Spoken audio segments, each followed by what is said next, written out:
Hi, everybody. Welcome to the mentor training for the Global Youth Development Initiative. Most of you, I think I know. I'm Tom Valenti, one of the resource people in the program.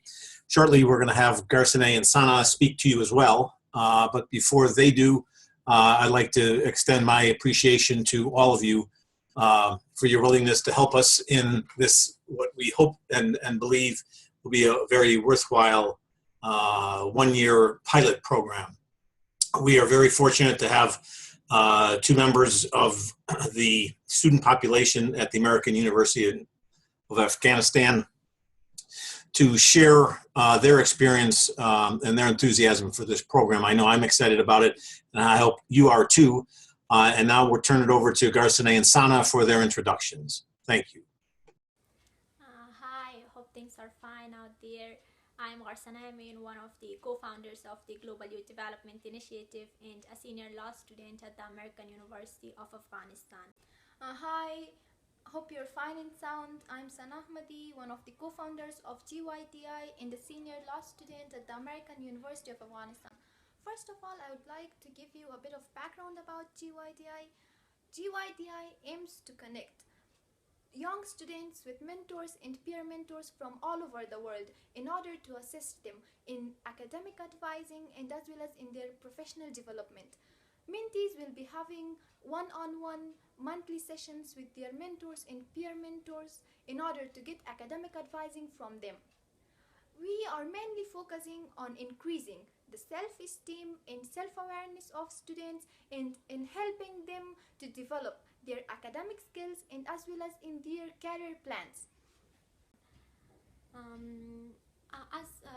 The mentees are from Afghanistan and mentors and peer mentors, they are coming from other countries with having different cultures. So this will be a very enriching experience both for mentees and for the mentors and peer mentors when they are working together.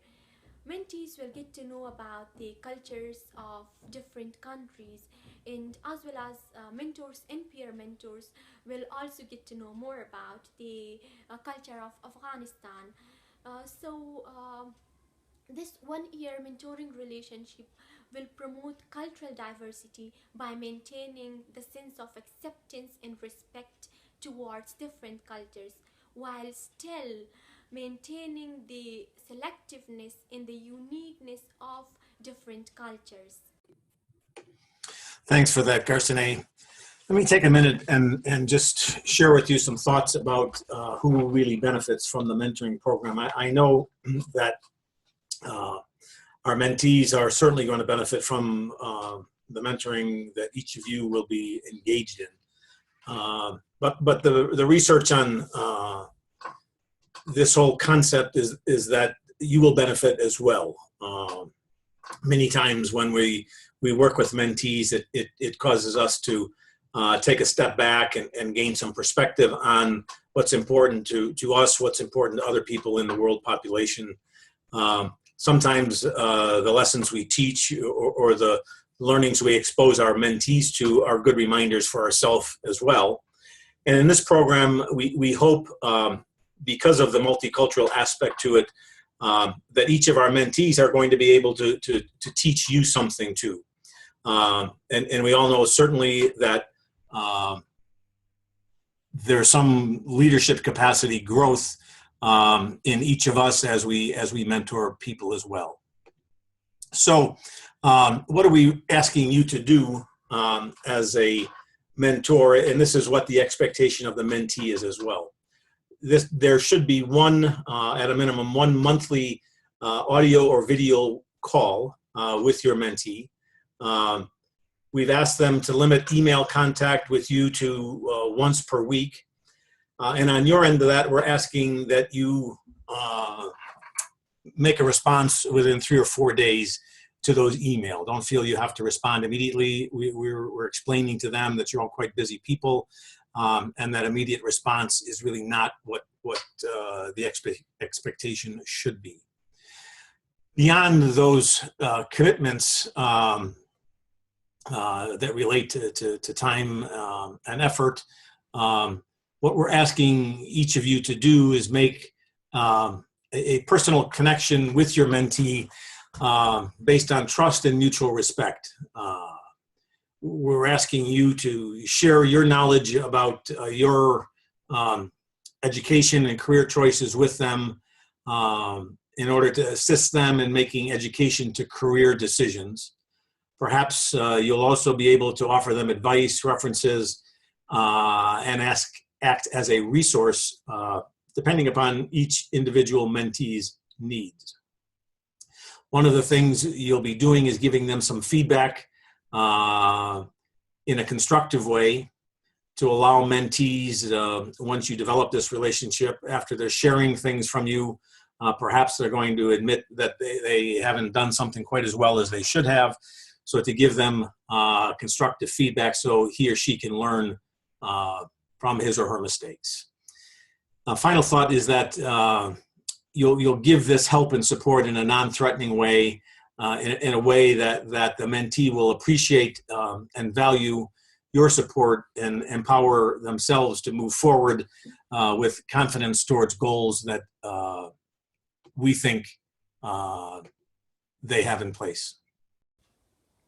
Well, to have a more productive mentoring relationship, mentees are also expected to be committed. Mentees are responsible for their career goals. Mentors will be providing guidance to them, but at the end of the day, these are mentees who will make plans for their success. In this process, mentees are also expected to listen and to share their ideas and consider this relationship as a take and give relationship. So they need to be open to objective feedback, they need to be open to new ideas, to new approaches, and as well as to the objective feedbacks received from their mentors, while at the same time they might be providing objective feedback to their mentors as well in order to make the process more effective. And the relationship is taking time, is taking efforts and honesty. So in the initial stages it might be somehow difficult, but still patience is required from both the mentees and the mentors in order to have a more friendly and close relationship. And for all this, mentees need to be very committed, and time management as well as allocating certain time for this process and for communication with mentors is expected. And there is a certain focus on mentees as well to have proper time management. In order for you to have a friendly relationship with your mentee, we would like to address some of the core competencies that are expected from a mentor by their mentees. First of all, the mentee shall believe that what they are talking to you about is familiar to you and that you have already been through that situation in your life. They should be very comfortable in approaching you and in contacting you, so that they can believe that what answers they are getting for their questions are honest, and that they are going to be getting constructive feedback for their questions and for their problems that they're addressing. Mentees shall believe that you are interested in their personal and academic life, and that you are really into helping them, so that they are more comfortable in contacting you and they're more comfortable in talking to you and sharing their both academic and personal problems with you. So these are some of the things that are also proven in a study, and it really helps that if these things are considered by the mentor in their sessions with their mentees, so it can really help mentees to build that friendly relationship easily and to trust their mentors easily. Your role as a mentor, in the initial stages, mentees might be unresponsive, shy, hesitant, or even unappreciative of this mentoring relationship. Most probably, the reason is that they are feeling insecure in this relationship. In this attitude could turn very positive by the passage of time when a friendly relationship is being developed. So patience is required in this process.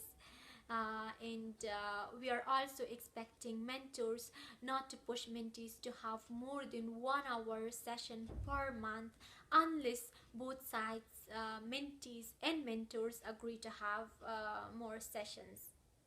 And the mentees are also expecting that they are also eagering to know that how real the mentors are, and how much they can trust the mentors. So for that, establishing proper means of communication, and as well as being open in this relationship, and providing some means of communication, that how mentees can reach the mentors, like through social media, through video calls, or through other means, and as well as the allocating certain time for this communication is expected from the mentors to have a more productive relationship, and to build a close and open relationship, so that very positive outcome is expected and is achieved from this mentoring program. I'd like to share a few more thoughts on your role as a mentor in our program. I think you'll find that the mentees have been asked to come in with some kind of a mentoring plan, perhaps some initial questions for you, and it will be your role to set some realistic expectations and goals for them, and make achieving those goals something that's not a dread or a worry, but hopefully you're going to be able to convince them that these challenges can actually be fun. The thought we'd like to have you keep in mind in this process is remembering the distinction between being encouraging and demanding. And we'd like you to be encouraging your mentor to complete his or her education, pursue higher learning or vocational goals. Many of these students already have expressed some interest in graduate level education. They may be giving you some questions about that, sharing their dreams and goals of a better tomorrow. And I think that better tomorrow is going to be what they can do in their home country. So what information you're able to glean from them through the mentoring process about their hometowns, about Afghanistan, about education challenges there, about work challenges there, will be resources that you're going to be able to use to make a positive influence on these goals that they already have. At the same time, we're not miracle workers. We aren't going to make huge improvements, visible improvements in anyone's life. We always, as mentors, have a great degree of impact in the mentees, but it's not always evident to you. So don't look for signs of rapid improvement in anything, because these are slow and gradual processes. So you can share and advise, but know your limitations. Keep in mind that your mentee may have some issues in their families that they may discuss with you or with their peers. And we ask you that if any of these issues relate to subject matters that are beyond your capacity, reach out to one of the resource persons, and we can make sure that we get people into the hands of someone who may perhaps be better skilled than we are. So stay away from areas that relate to abuse, substance abuse, molestation, things like that. Thank you.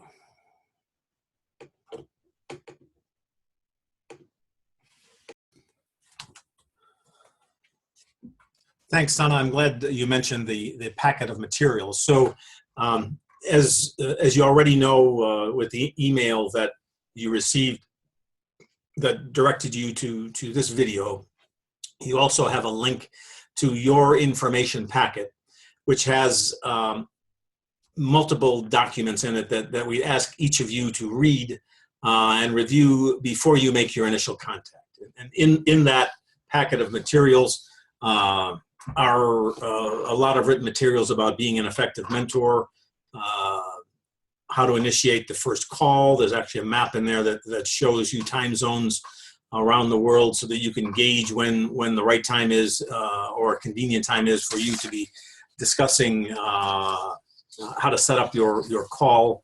Some guidelines that we asked you to follow. I think there's 9 or 10 documents in the package that we ask you to review. And after you've reviewed that, it would be the time for you to send an email to the mentee asking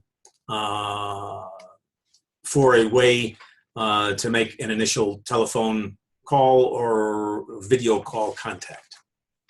And so there's a lot of material there, but it looks overwhelming. It's probably only about 30 minutes of time to review all of that. And after you've done that, then you'd be prepared to make that initial contact. Keeping in mind that we are always available to you if you have any questions about how to make contact. There's a document in your file that shows you a variety of different tools that are out there to use in making free calls. So this should be, these calls should be without expense to any of you. You'll see also in the packet, there's a parent letter that we've made available to mentees that explains the program to their parents. So if there's ever any question, you have access to that as well, so that you're aware of information that parents may or may not have been told by their mentee child. So finally, I think I'd like to wish you my personal thanks again and appreciation for participating in this. And I am available to you at any time, 24/7, to answer questions about the program, get feedback from you. As you know, this is a pilot program, so feedback is going to be important to all of us. And so before I turn it over to Garcina and Sana for their warm wishes to you, please accept mine. Thank you very much. So the wait is over and you're finally getting into the actual mentoring relationship. Well, we are really thankful of your presence and your assistance. It wouldn't have been possible without you. We are wishing you good luck, and you're more than welcome to contact us at any time in case of any questions or help needed. Thank you. We are very excited for the start, so all the best with the 1-year mentoring relationship. Please feel free to contact any of us as the resource people anytime. We will be available. And here we go. All the best and have a good time ahead. Goodbye.